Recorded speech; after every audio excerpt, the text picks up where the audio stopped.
हरे कृष्णा। प्यारे भक्तों, आज कार्तिक मास का छठा दिन है और आज मैं आप सभी के सामने प्रस्तुत करने जा रही हूँ कार्तिक मास महात्म कथा अध्याय 6 और इसके साथ आप सभी श्रवण करेंगे कार्तिक स्नान की कथा श्रीमद् भागवत गीता पाठ का छठा अध्याय महात्म्य सहित। कार्तिक स्नान करने वाले सभी भक्तों की मंगल कामना करते हुए हम इन कथाओं का श्रवण करते हैं। कार्तिक स्नान के दौरान इन कथाओं को अवश्य सुनिएगा, क्योंकि इन कथाओं को सुने बिना आपका कार्तिक स्नान अधूरा माना जाएगा। इसलिए कथाओं को बड़े ही श्रद्धा भाव से पूरा सुनिएगा और इस कथा को ज़्यादा से ज़्यादा शेयर कीजिएगा और कमेंट बॉक्स में जय श्री हरि अवश्य लिखिएगा।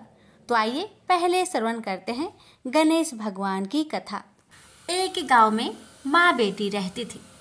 एक दिन वह अपनी माँ से कहने लगी कि गांव के सब लोग गणेश मेला देखने जा रहे हैं, मैं भी मेला देखने जाऊंगी। माँ ने कहा कि वहाँ बहुत भीड़ होगी, कहीं गिर जाओगी तो चोट लगेगी। लड़की ने माँ की बात न सुनी और मेला देखने चल पड़ी। माँ ने जाने से पहले बेटी को 2 लड्डू दिए और 1 घंटी में पानी दिया। माँ ने कहा कि 1 लड्डू तो गणेश जी को खिला देना और थोड़ा पानी पिला देना, दूसरा लड्डू तुम खा लेना और बचा पानी भी पी लेना। लड़की मेले में चली गई। मेला खत्म होने पर सभी गांव वाले वापस आ गए, लेकिन लड़की नहीं आई। लड़की मेले में गणेश जी के पास बैठ गई और कहने लगी कि 1 लड्डू और पानी गणेश जी तुम्हारे लिए और 1 लड्डू और बाकी बचा पानी मेरे लिए। इस तरह कहते कहते सारी रात बीत गई। गणेश जी ये देखकर सोचने लगे कि अगर मैंने 1 लड्डू और पानी नहीं पिया तो यह अपने घर नहीं जाएगी। यह सोचकर गणेश जी एक लड़के के भेष में आए और उससे 1 लड्डू लेकर खा लिया और साथ ही थोड़ा पानी भी पी लिया। फिर वह कहने लगे कि मांगो, तुम क्या मांगती हो। लड़की मन में सोचने लगी कि क्या मांगू, अन्न मांगू या धन मांगू या अपने लिए अच्छा वर मांगू या खेत मांगू या महल मांगू। वह मन में सोच रही थी तो गणेश जी उसकी मन की बात को जान गए। वह लड़की से बोले कि तुम अपने घर जाओ और तुमने जो भी अपने मन में सोचा है वह सब तुम्हें मिलेगा। लड़की घर पहुंची तो माँ ने पूछा कि इतनी देर कैसे हो गई। बेटी ने कहा कि आपने जैसा कहा था मैंने वैसा ही किया है। और देखते ही देखते जो भी लड़की ने सोचा था वह सब कुछ हो गया। प्रेम से बोलिए गणेश भगवान की जय। नारद जी ने कहा, जब 2 घड़ी रात शेष रह जाए तब तिल कुश अक्षत चंदन आदि लेकर शुद्ध होकर जलाशय पर जाए। नहर की अपेक्षा नदी में स्नान करने से 10 गुना फल मिलता है और नदी की अपेक्षा संगम पर स्नान करने से 10 गुना फल अधिक मिलता है तथा तीर्थ पर स्नान करने से इन सब से 2 गुना फल मिलता है। स्नान से पहले भगवान का ध्यान करके स्नार्थ संकल्प करें, फिर तीर्थ में उपस्थित देवताओं को क्रमशः अर्घ्य आचमनीय आदि देवे। अर्घ्य मंत्र यह है, हे कमलनाथ आपको नमस्कार है, हे जलसाई भगवान आपको नमस्कार है, हे ऋषिकेश आपको प्रणाम है, मेरे दिए हुए अर्घ्य को आप ग्रहण करें। बैकुंठ प्रयाग तथा बद्रिका आश्रम में जहाँ कहीं भगवान विष्णु गए वहाँ उन्होंने 3 प्रकार से अपना पैर रखा था। वहाँ पर ऋषि वैद्य यज्ञों के सहित समस्त देवता मेरी रक्षा करते रहे। हे जनार्दन, हे दामोदर, हे देवेश, आपको प्रसन्न करने के लिए मैं कार्तिक मास में विधिवत प्रातः स्नान कर रहा हूँ। आपकी कृपा से मेरे समस्त पाप नष्ट हो जाए। हे हरे, कार्तिक मास में व्रत तथा विधि पूर्वक स्नान करने वाला मैं अर्घ्य देता हूँ, आप राधिका सहित ग्रहण करें। हे कृष्ण, हे प्रबल राक्षसों का नाश करने वाले भगवान, हे पाप नाशक कार्तिक मास में नित्य प्रति दिए हुए मेरे इस अर्घ्य द्वारा कार्तिक स्नान का व्रत करने वाला फल मुझे प्राप्त हो। इसके बाद विष्णु, शंकर तथा सूर्य का ध्यान करके जल में प्रवेश करे और नाभि तक जल में खड़ा होकर विधि पूर्वक स्नान करे। गृहस्थी तिल और आंवले का चूर्ण लगाकर तथा विधवा स्त्री व यति तुलसी की जड़ की मिट्टी लगाकर स्नान करे। सप्तमी, अमावस्या, नवमी, त्रयोदशी, द्वितीया, दशमी आदि तिथियों को आंवला तथा तिल से स्नान नहीं करना चाहिए। स्नान करते हुए निम्न शब्द कहे। इस भक्ति भाव से भगवान ने देवताओं के कार्य के लिए 3 प्रकार का रूप धारण किया था। वही पापनाशक भगवान विष्णु अपनी कृपा से मुझे पवित्र बनाए। विष्णु जी की आज्ञा से कार्तिक व्रत करने वालों की इंद्र आदि सारे देवता रक्षा करते हैं। अतः वह मुझको पवित्र करे। बीजों, रहस्यों तथा यज्ञों सहित वेदों के मंत्र, कश्यप आदि ऋषि, इंद्र आदि देवता मुझे पवित्र करे। गंगा आदि सभी नदियां, संपूर्ण तीर्थ, 7 समुद्र और समस्त जलाशय मुझको पवित्र करे। अदिति आदि सभी नारियां, यज्ञ, सिद्ध, सर्प और सर्प औषधियां व तीनों लोकों के पर्वत मुझे पवित्र करे। इन शब्दों को कहकर स्नान करने के पश्चात व्रती हाथ में पवित्री धारण करके देवता, ऋषि, मनुष्य तथा पितरों का विधिवत तर्पण करते समय जितने भी तिल तर्पण में रहते हैं उतने वर्ष प्रयत्न व्रती के पितृगण स्वर्ग में वास करते हैं। तत्पश्चात व्रत करने वाला जल से निकलकर शुद्ध वस्त्र पहने और प्रातः काल के सब कृत्यों से निवृत्त होकर पुनः भगवान विष्णु का पूजन करे। समस्त तीर्थों के सारे देवताओं का स्मरण करके भक्ति पूर्वक सावधान होकर चंदन, फूल और फलों सहित भगवान विष्णु को फिर अर्घ्य दे। अर्घ्य मंत्र का अर्थ यह है, पवित्र कार्तिक मास में मैंने स्नान किया है। हे विष्णु जी, राधा के साथ आप मेरे दिए अर्घ्य को ग्रहण करें। पश्चात चंदन, फूल और तांबूल आदि से वेद पाठी ब्राह्मणों का श्रद्धा पूर्वक पूजन करें और बार बार साष्टांग प्रणाम करें। ब्राह्मणों के दाएं पैर में तीर्थ रहते हैं, मुख में वेद और सारे अंगों में देवता निवास करते हैं। अपने कल्याण की कामना रखने वाले लोग न इनका अपमान करें और न इनके साथ विरोध करें। फिर एकाग्रचित हो भगवान विष्णु की प्यारी तुलसी का पूजन करें, उनकी परिक्रमा करें तथा उनको प्रणाम करें। हे देवी, हे तुलसी, देवताओं ने ही प्राचीन काल से तुम्हारा निर्माण किया है और ऋषियों ने तुम्हारा पूजन किया है। हे विष्णु की प्यारी तुलसी, आपको प्रणाम है। आप मेरे सब पापों का नाश करो। इस प्रकार भक्ति पूर्वक जो लोग कार्तिक व्रत का अनुष्ठान करते हैं वह संसार से सुखों को भोगते हुए अंत में मुक्ति को प्राप्त करते हैं। प्रेम से बोलिए लक्ष्मी नारायण की जय। 6ठा अध्याय समाप्त हुआ। एक नगर में एक ब्राह्मण दाम्पति रहते थे। वे दोनों प्रतिदिन 7 कोस दूर गंगा और यमुना नदी में स्नान करने जाते थे। इतनी दूर आने जाने से ब्राह्मण की पत्नी थक जाती थी।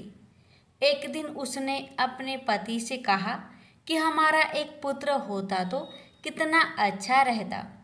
पुत्र की बहू आती तो हमें घर वापस जाने पर खाना बना हुआ मिलता और बहू घर का काम भी कर देती। अपनी पत्नी की बात सुनकर ब्राह्मण ने कहा कि तूने बात तो सही कही है, चल मैं तेरे लिए बहू ला ही देता हूँ।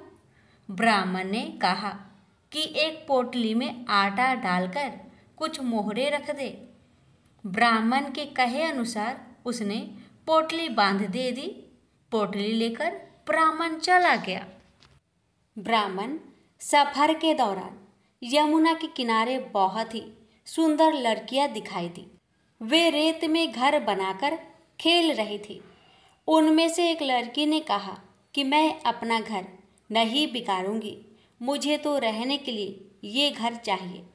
लड़की की बात सुनकर ब्राह्मण मन ही मन सोचने लगा कि बहू बनाने के लिए यही लड़की उचित है।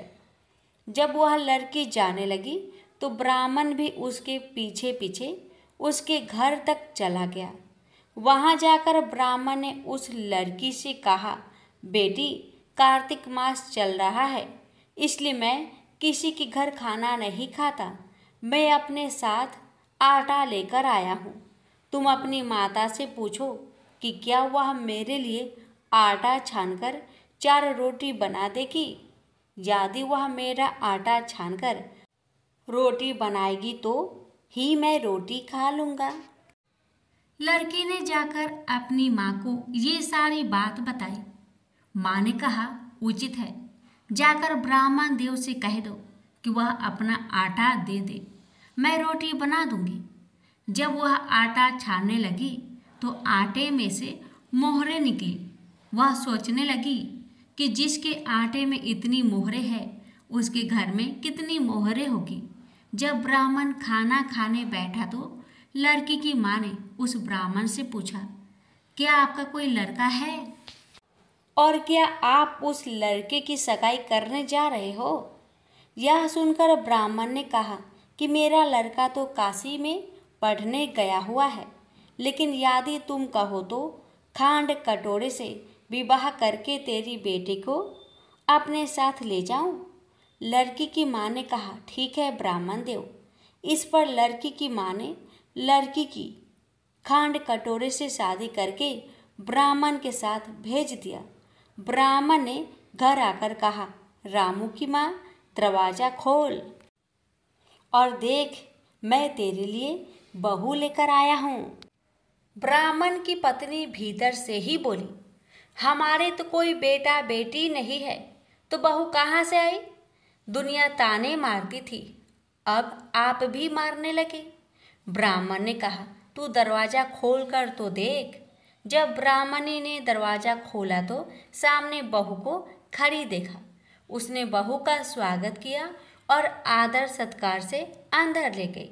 अब जब ब्राह्मण अपनी पत्नी के साथ नदी स्नान करने जाता तो पीछे से बहू घर का सारा काम करके और खाना बनाकर रखती थी। वह उनके कपड़े धोती और रात को हाथ पैर भी दबाती थी। इस तरह बहुत दिन बीत गए। ब्राह्मणी ने अपनी बहू से कहा कि बहू, कभी भी चूल्हे की आग मत बुझने देना और मटके का पानी खत्म मत होने देना।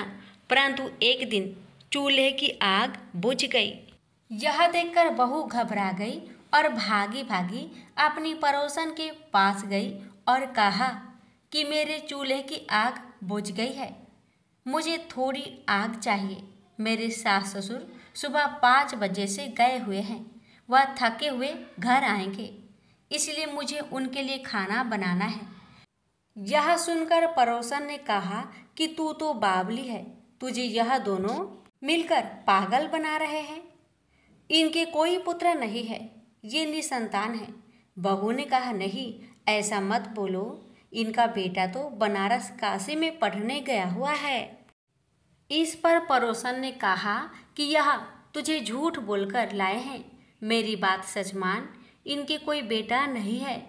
अब बहू पड़ोसन की बातों में आ गई और कहने लगी कि अब आप ही बताओ मैं क्या करूं। पड़ोसन ने कहा कि करना क्या है, जब तुम्हारे सास ससुर आए तो जली हुई रोटियां बनाकर देना और बिना नमक की दाल बनाकर देना। खीर की कलछी दाल में और दाल की कलछी खीर में डाल देना। पड़ोसन ने उसे अच्छे से सिखा पढ़ा दिया।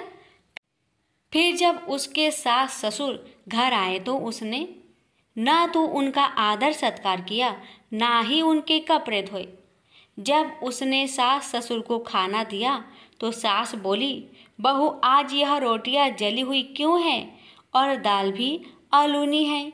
तब बहू ने पलटकर कहा कि एक दिन ऐसा खाना खा लोगे तो कुछ बिगड़ नहीं जाएगा तुम्हारा। सास ससुर को खरी खोटी सुनाकर वह फिर से पड़ोसन के पास गई और बोली कि अब आगे क्या करना है। पड़ोसन ने कहा कि अब तुम सातों कोठों की चाबी मांग लेना। अगले दिन जब भी स्नान करने के लिए जाने लगी तो बहू अड़ गई कि मुझे तो सातों कोठों की चाबी चाहिए। तब ससुर ने कहा कि इसे चाबी दे दो। तब सास ने बहू को चाबी दे दी। सास ससुर के जाने के बाद जब बहू ने दरवाजे खोले तो देखा कि किसी में अन्न भरा है, किसी में धन भरा है और किसी कोठे में बर्तन पड़े हैं। जब उसने सबसे ऊपर का सातवां कोठा खोला तो देखा कि शिव जी, पार्वती माता, गणेश जी, लक्ष्मी माता, पीपल पथवारी, कार्तिक के ठाकुर, राई दामोदर, तुलसी जी का बिरवा, गंगा यमुना और 33 कोटि देवी देवता विराजमान है। वहीं पर एक लड़का चंदन की चौकी पर बैठा माला जप रहा है। यह सब देखकर उसने लड़के से पूछा कि तुम कौन हो। तब लड़का बोला कि मैं तेरा पति हूँ, अभी दरवाज़ा बंद कर दे, जब मेरे माता पिता आएंगे तब दरवाज़ा खोलना। यह देखकर बहू बहुत खुश हुई और 16 श्रृंगार कर सुंदर वस्त्र पहनकर अपने सास ससुर का इंतजार करने लगी। उसने अपने सास ससुर के लिए अच्छे अच्छे पकवान बनाए। जब उसके सास ससुर घर पर आए तो उसने उनका आदर सत्कार किया और प्रेम पूर्वक खाना खिलाया और हाथ पैर दबाने लगी। और पैर दबाते दबाते बहू ने कहा कि माँ, आप इतनी दूर गंगा यमुना स्नान करने के लिए जाती हो तो आप थक जाती हो, इसलिए आप घर पर ही स्नान क्यों नहीं करती हो। यह सुनकर सास कहने लगी कि बेटी, गंगा यमुना घर पर तो नहीं बहती है। तब उसने कहा, हाँ माँ जी, बहती है, चलो मैं आपको दिखाती हूँ। जब बहू ने सातवां कोठा खोलकर दिखाया तो उसमें शिव जी, पार्वती जी, गणेश जी, लक्ष्मी जी, पीपल पथवारी, कार्तिक के ठाकुर, राई दामोदर, तुलसी जी का बिरवा, गंगा यमुना बह रही है और 33 कोटि देवी देवता विराजमान है। वह चौकी पर बैठा एक लड़का माला जप रहा है। माँ ने उसे देखकर कहा कि बेटा, तू कौन है। लड़का बोला, माँ, मैं तेरा बेटा हूँ। तब ब्राह्मणी ने पूछा कि तू कहाँ से आया है। लड़के ने जवाब दिया कि मुझे कार्तिक के देव ने भेजा है। माँ ने कहा, बेटा, यह संसार कैसे मानेगा कि तू मेरा बेटा है। माँ ने कुछ विद्वान पंडितों से मदद मांगी। पंडितों ने कहा, इस पर बहू बेटा खड़े हो जाए और उस पर माँ खड़ी हो जाए। माँ ने चमड़े की अंगियाँ पहनी हो और छाती में से दूध की धार निकलकर बेटे की दाढ़ी मूछ भीगे और पवन पानी से गठजोड़ बंधे, तब मानेंगे कि यह इस माँ का ही बेटा है। उसने ऐसा ही किया। चमड़े की अंगियाँ फट गई और छाती में से दूध की धार निकलकर बेटे की दाढ़ी मूछ भीग गई। पवन पानी से बहू बेटे का गठजोड़ बंध गया। यह सब देखकर ब्राह्मण और उसकी पत्नी की खुशी का ठिकाना ना रहा। तो ये थी कार्तिक मास की कथा। हे कार्तिक के ठाकुर, जैसे ब्राह्मण और ब्राह्मणी को बहू बेटा दिया, वैसे सबको देना। कार्तिक मास की कथा कहने, सुनने और हुक्कारा भरने वाले सब पर अपनी कृपा सदा सर्वदा बनाए रखना। प्रेम से बोलिए कार्तिक के देवी देवता की जय। तारा भोज की कथा। किसी नगर में साहूकार था और उसकी एक बहू तारा भोजन करती थी। एक दिन उसने अपनी सास को कहानी सुनने को कहा तो सास ने मना कर दिया और कहा कि मुझे अभी अपनी पूजा करनी है। उसने फिर अपनी जेठानी से कहा कि आप मेरी कहानी सुन लो। उसने भी मना करते हुए कहा कि मुझे तो अभी खाना बनाना है। उसने फिर अपनी देवरानी से कहानी सुनने को कहा तो उसने भी बहाना बना दिया कि बच्चों को देखना है। उसने फिर अपनी ननद को कहानी सुनने के लिए कहा तो उसने भी मना कर दिया कि मेरे ससुराल से मेरा बुलावा आ गया है और मुझे जाने की तैयारी करनी है। वह राजा के पास भी गई कि मेरी कहानी आप ही सुन लो। तो राजा ने कहा कि मुझे तो व्यापार देखना है, कहानी का समय नहीं है। उसकी यह मनोदशा देखकर भगवान उनके लिए स्वर्ग से विमान भेजते हैं। स्वर्ग से विमान आया देख उसकी सास भी भागकर जाने के लिए आती है, लेकिन बहू मना कर देती है कि आपको तो पूजा करनी है। फिर जेठानी आती है, तब वह कहती है कि आप कैसे चलोगी, आपको तो खाना बनाना है। देवरानी आती है तो उसको भी वह मना कर देती है कि तुम अपने बच्चों का ख्याल रखो। ननद आती है तो वह कहती है कि तुम्हें तो ससुराल जाने की तैयारी करनी है, सो तुम वह करो। राजा जी आते हैं कि चलो मैं चलता हूँ तुम्हारे साथ, लेकिन बहू कहती है कि तुम्हें तो कारोबार संभालना है तो उसे संभालो। आखिर में पड़ोसन आती है और कहती है कि बहन मैं तुम्हारे साथ चलूँ। तब बहू कहती है हाँ तुम मेरे साथ चलो, क्योंकि एक तुम ही हो जिसने मेरी कार्तिक के पूरे माह में मेरी कहानी सुनी है। दोनों विमान में बैठकर स्वर्ग जाने लगते हैं। तभी रास्ते में ही बहू को अभिमान हो जाता है कि मैंने कार्तिक के पूरे माह व्रत किया और कहानी कही, इसलिए मुझे स्वर्ग का वास मिल रहा है। लेकिन मेरी पड़ोसन ने तो केवल कहानी सुनी है, व्रत नहीं किया, फिर भी मेरी वजह से इसे भी स्वर्ग का वास मिल रहा है। बहू यह विचार मन में सोचते जा रही थी कि अचानक भगवान ने वहीं से उसे विमान से नीचे फेंक दिया। उसने पूछा कि भगवान मेरा अपराध तो बता दीजिए कि आपने ऐसा क्यों किया। भगवान बोले कि तुझे अभिमान हो गया है, इसलिए तू यही धरती पर रह। अब तू आने वाले 3 साल तक तारा भोजन व्रत करोगी, तभी तुझे स्वर्ग की प्राप्ति होगी। तारा भोज की दूसरी कथा। एक राजा था और उसकी बेटी तारा भोजन करती थी। उसने अपने पिता से कहा कि पिताजी मुझे 1,00,000 तारे बनवा दो, मैं दान करूंगी। राजा ने सुनार को बुलवाया और कहा कि मेरी बेटी तारा भोजन करती है, तुम 9,00,000 तारे बना दो। सुनार सूखने लगा तो उसकी पत्नी ने पूछा कि तुम उदास क्यों रहते हो। उसने कहा राजा ने 9,00,000 तारे बनाने को कहा है, मैं कैसे बनाऊं, मुझे तो तारे बनाने आते ही नहीं। राजा की बात है, अगर नहीं बनाए तो वह मुझे कोल्हू में पिलवा देगा। उसकी पत्नी ने कहा इसमें परेशान होने की क्या बात है, गोल सा पतरा काटकर कालिया काट देना, राजा ले जाएगा। अपनी पत्नी के कहे अनुसार सुनार ने तारे बना दिए और राजा उन्हें ले गया। राजा की लड़की ने 9,00,000 तारे और बहुत सा दान दिया। भगवान का सिंहासन डोलने लगा। भगवान बोले देखो मेरे नेम व्रत पर कौन है। 3 कुट देखा तो कोई नहीं था, चौथे कुट देखा तो राजा की लड़की तारा भोजन कर रही है। भगवान ने कहा कि उसे ले आओ, उसने व्रत किया है। भगवान के दूतों ने लड़की से कहा चलो तुम्हें भगवान ने बुलाया है। उसने कहा कि मैं ऐसे नहीं जाऊंगी, मैं तो सारी प्रजा को, उस सुनार को जिसने मेरे लिए तारे बनाए, जिसने कहानी सुनी, सबको लेकर जाऊंगी। लड़की की बात के सामने भगवान को झुकना पड़ा और भगवान के दूत उसके लिए बड़ा सा विमान लाए कि चलो।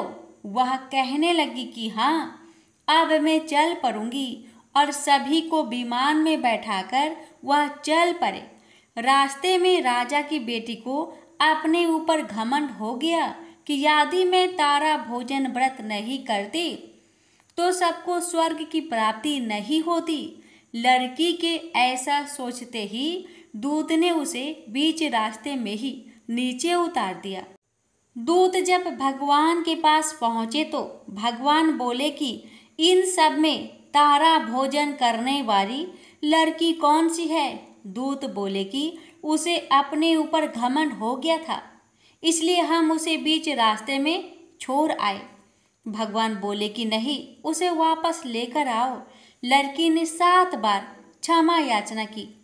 क्षमा, क्षमा, क्षमा, क्षमा, क्षमा, क्षमा करो भगवान। इस कहानी को कहने अथवा सुनने के बाद कहना चाहिए कि जैसे राजा की लड़की को भगवान ने क्षमा दान देकर स्वर्ग लोक प्रदान किया, वैसा स्वर्ग सबको प्राप्त हो। पवन पुत्र हनुमान बाल ब्रह्मचारी थे, लेकिन मकरध्वज को उनका पुत्र कहा जाता है। यह कथा उसी मकरध्वज की है।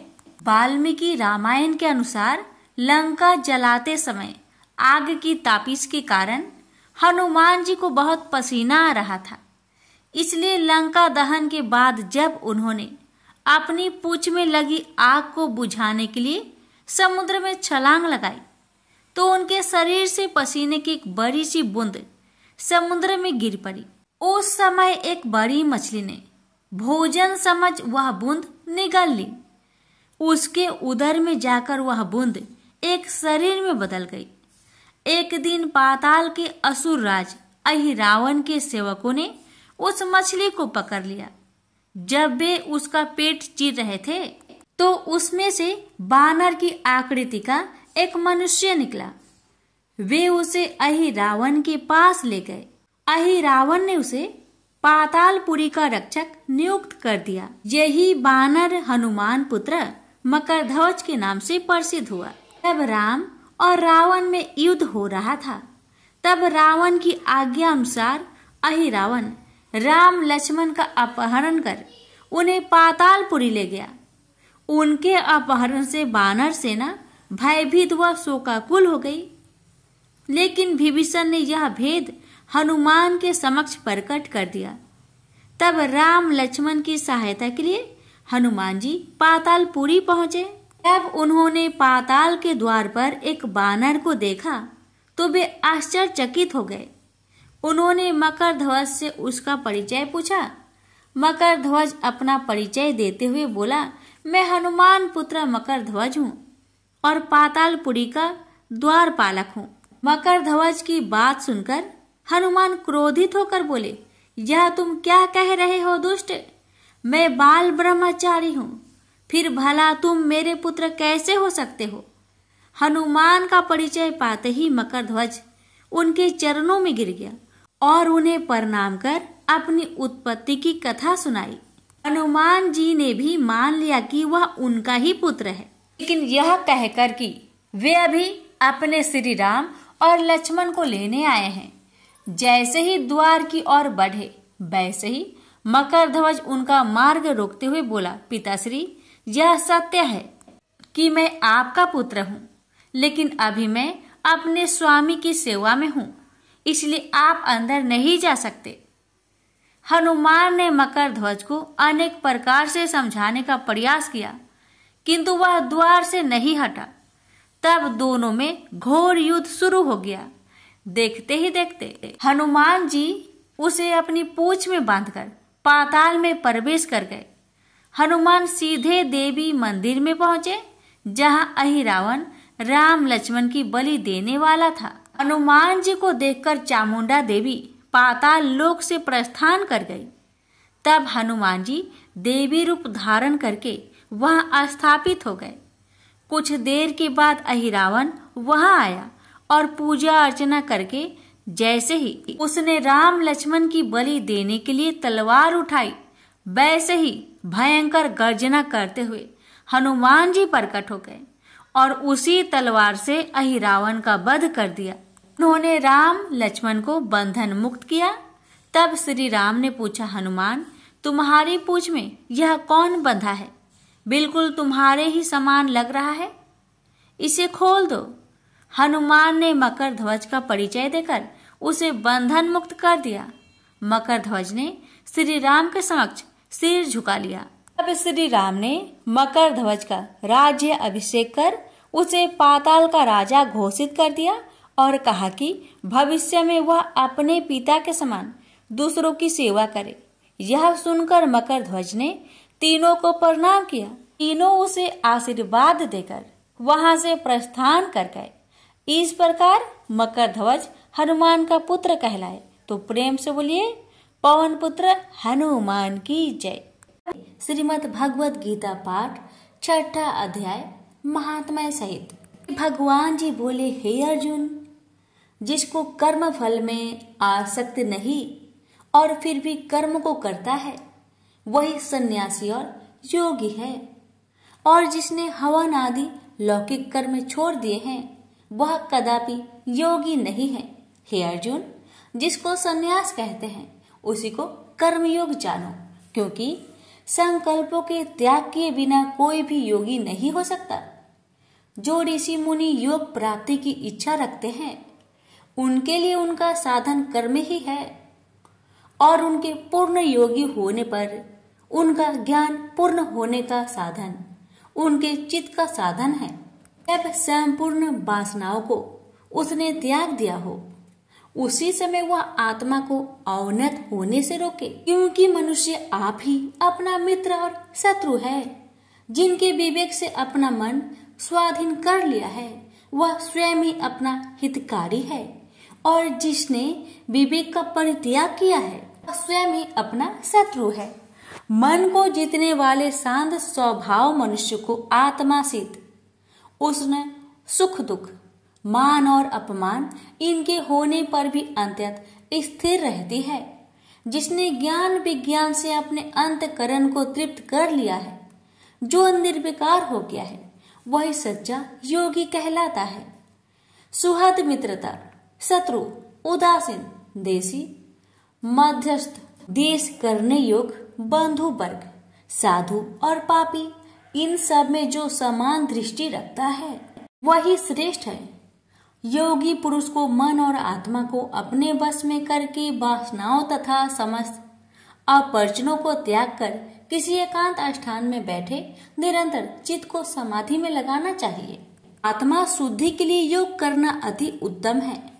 शरीर, मस्तक और गर्दन को सम करके अचल होकर स्थिर होने पर अपनी नासिका के अग्रभाग को देखता हुआ सब दिशाओं से अपनी दृष्टि हटाए रहे। भय रहित होकर शांत चित्त से ब्रह्मचार्य व्रत का पालन करे। मन को रोककर मुझसे ही लीन होकर मन को योग में लगाए। इस प्रकार मन को बस में रखने वाले योगी को निरंतर योग अभ्यास करते रहने से मुझ में रहने वाले निर्वाण पद की प्राप्ति होती है। हे अर्जुन, जो अधिक भोजन करता है या अधिक दिन उपवास करता है, जो बहुत देर सोता या जागता रहता है, उसको योग प्राप्त नहीं होता। जो उपयुक्त आहार और विहार करता है तथा कर्मों का योग रीति से पालन करता है तथा जो यथा समय सोता और जागता है, योग ऐसे पुरुष का दुख मिटा देता है। तब संयम को प्राप्त हुआ चित्त अपने आत्मा में हो जाता है और मन कामनाओं से निवृत्त हो जाता है। तभी योगी मोक्ष पद पा जाता है। जिस प्रकार वायु रहित स्थान में रखा हुआ दीपक चलायमान नहीं होता, उसी प्रकार योगी अपने चित्त को निश्चल रखकर उसका संगम करता है और अंतकरण की समाधि लगाता है। जिस अवस्था में योग अभ्यास के कारण चित्त का वेग रुककर विषयों से पृथक होने लगता है और जब शुद्ध अंतकरण से आत्मा को देखकर आत्मा में ही संतुष्ट होता है, जिस अवस्था में वह अत्यंत सुख जो इंद्रियों द्वारा जाना जा सकता है, वरन केवल बुद्धि से ही जाना जा सकता है, और जब वह योगी अनुभव करता है तब आत्मा स्वरूप में स्थिर हो उससे विचलित नहीं होता। इस अवस्था को पाकर फिर और कोई लाभ उसको अच्छा नहीं लगता, और जहाँ स्थिर होने पर कोई बड़ा भारी दुख उसको वहां से चलायमान नहीं कर सकता। इस अवस्था को दुख संयोग वियोग कारक नामक योग जाना हो तो योग निर्विकल्प चित्त से निश्चय करके जानना चाहिए। संकल्प से उत्पन्न होने वाला समस्त कामनाओं को त्याग कर और मन ही मन में सकल इंद्रियों को चारों ओर से रोककर धैर्य के साथ बुद्धि को अपने अधीन कर धीरे धीरे विषय से दूर हटा ले और भली भांति मन को आत्मा में स्थिर करके किसी वस्तु की इच्छा ना करे और चंचल मन जिधर जिधर जाए उधर से इसको हटाकर आत्मा के बस में करना चाहिए। इस प्रकार शांति चित्त तथा रजोगुण से रहित निष्पाप तथा ब्रह्म स्वरूप योगी को उत्तम सुख प्राप्त होता है। इस रीति से निरंतर योग अभ्यास करने वाला योगी समस्त पापों से छूटकर सहज ही उस परम सुख को पा लेता है जो ब्रह्म के संयोग से प्राप्त होता है। जिसका मन योग में स्थिर हो गया है उसकी दृष्टि भी सर्वत्र समान हो जाती है और वह सब प्राणियों में अपने को और अपने में सब प्राणियों को देखता है। जो सब प्राणियों में मुझको और मुझ में सब प्राणियों को देखता है, मैं उससे अलग नहीं रहता और मुझसे वह अलग नहीं रहता।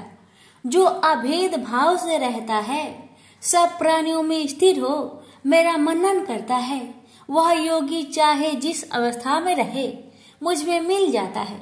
हे अर्जुन, जो समस्त प्राणियों के दुख सुख के समान समझता है और सबको समान देखता है वही श्रेष्ठ योगी है।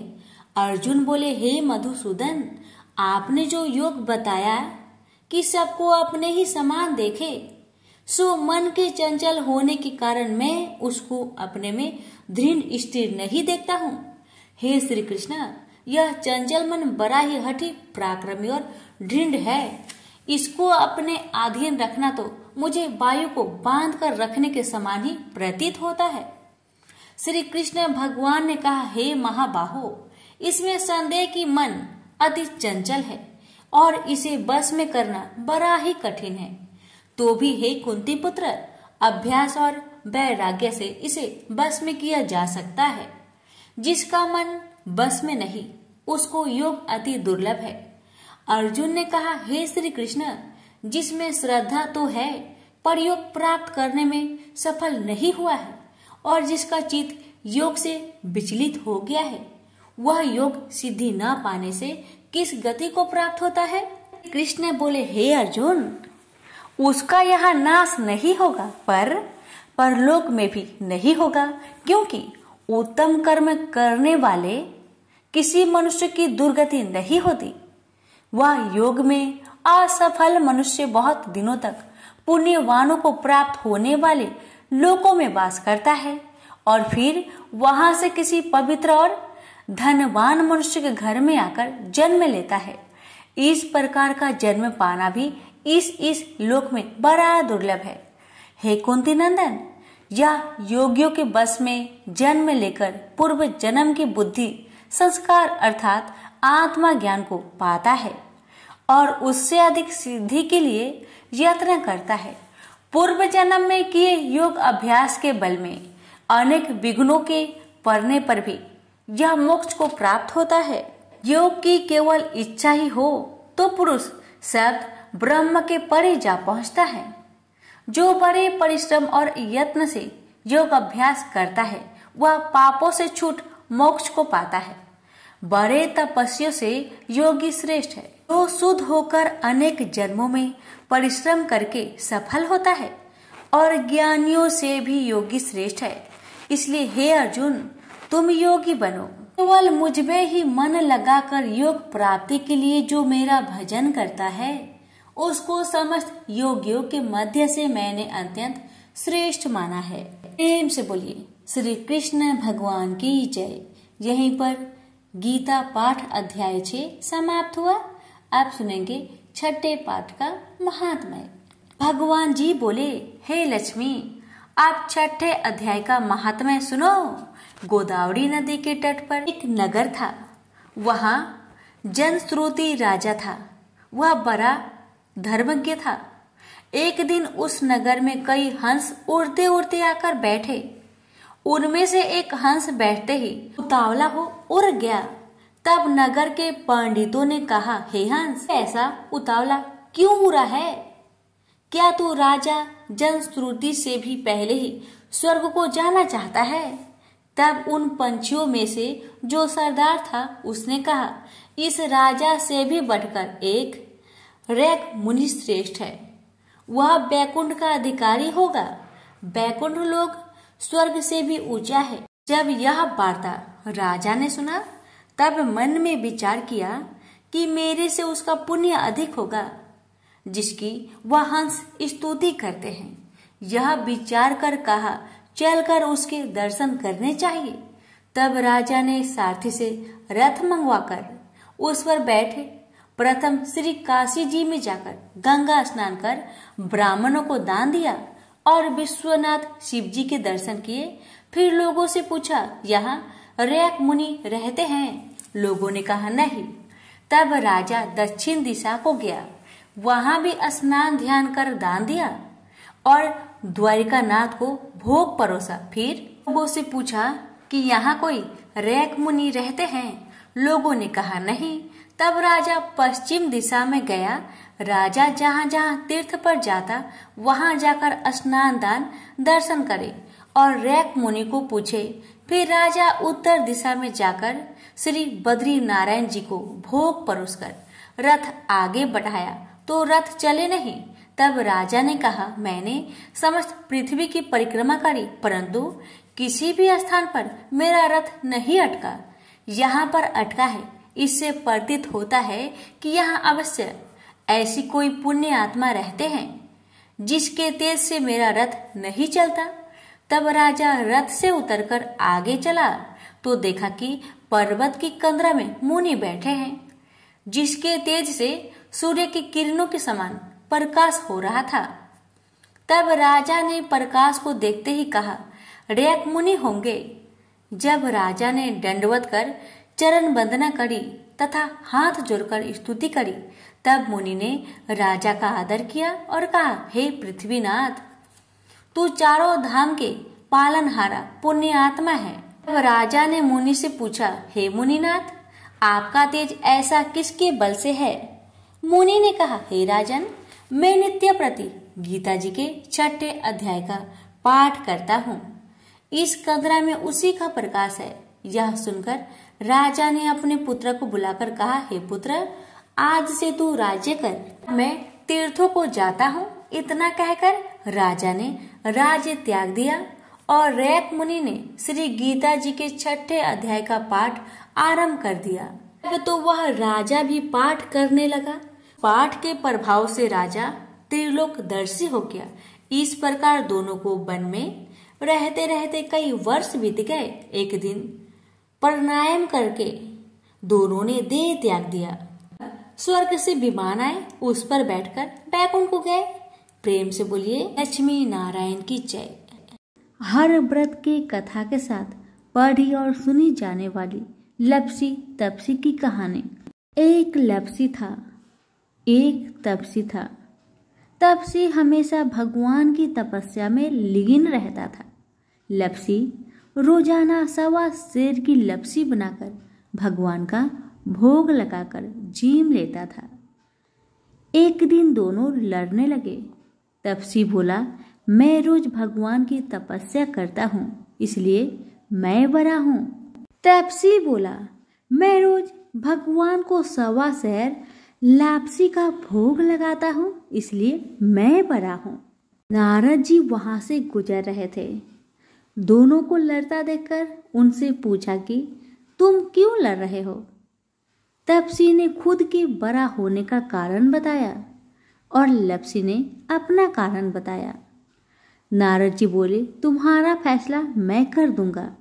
दूसरे दिन लपसी और तपसी नहाकर अपनी रोज की भक्ति करने आए तो नारद जी ने छुपकर 1.25 करोड़ की एक अंगूठी उन दोनों के आगे रख दी। तपसी की नजर जब अंगूठी पर पड़ी तो उसने चुपचाप अंगूठी उठाकर अपने नीचे दबा ली।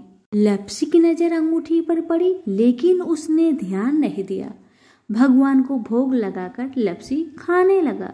नारद जी सामने आए तो दोनों ने पूछा कि कौन बड़ा है? तो नारद जी ने तपसी से खड़ा होने को कहा। वो खड़ा हुआ तो उसके नीचे दबी अंगूठी दिखाई पड़ी। नारद जी ने तपसी से कहा तपस्या करने के बाद भी तुम्हारी चोरी करने की आदत नहीं गई इसलिए लपसी बड़ा है और तुम्हें तुम्हारी तपस्या का कोई फल भी नहीं मिलेगा। तपसी शर्मिंदा होकर माफी मांगने लगा। उसने नारद जी से पूछा, मुझे मेरी तपस्या का फल कैसे मिलेगा? नारद जी ने कहा, यदि कोई गाय और कुत्ते की रोटी नहीं बनाएगा तो फल तुम्हें मिलेगा। यदि कोई ब्राह्मण को भोजन करवाकर दक्षिणा नहीं देगा तो फल तुम्हें मिलेगा। यदि कोई साड़ी के साथ ब्लाउज नहीं देगा तो फल तुझे मिलेगा। यदि कोई दिए से दिया जलाएगा तो फल तुझे मिलेगा। यदि कोई सारी कहानी सुने लेकिन तुम्हारी कहानी नहीं सुने तो फल तुझे मिलेगा। उसी दिन से हर व्रत कथा कहानी के साथ लपसी तपसी की कहानी भी सुनी और कही जाती है। तो प्रेम से बोलिए विष्णु भगवान की जय। धन्यवाद।